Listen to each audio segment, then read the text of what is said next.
any intention of responsibility at that point, as far as like wanting to sort of be expansive with counterculture for the sake of expressing something that felt more experimental or experiential to what was going on in the mainstream, which was fairly commodified for a certain demographic.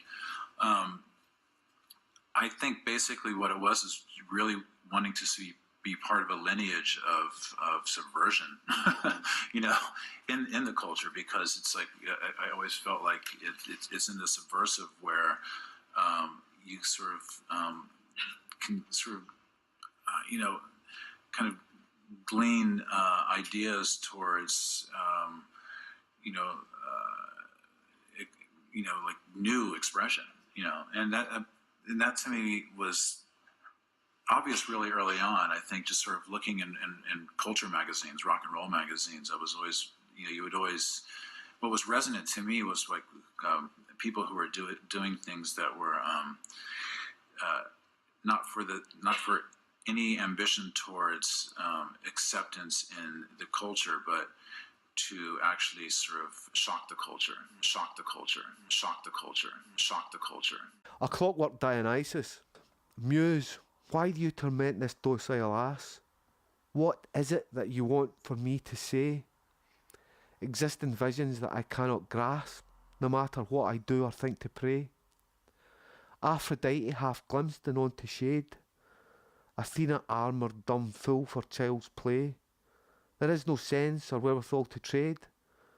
A clockwork Dionysus, a mortal, skilled in skillless sophistry, again said, stone blind with no recourse or rebuttal, found worthless within words I cannot find.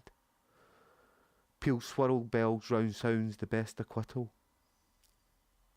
A troubled soul shot through with rainbows blind, a startled bolt sat third upon your mind.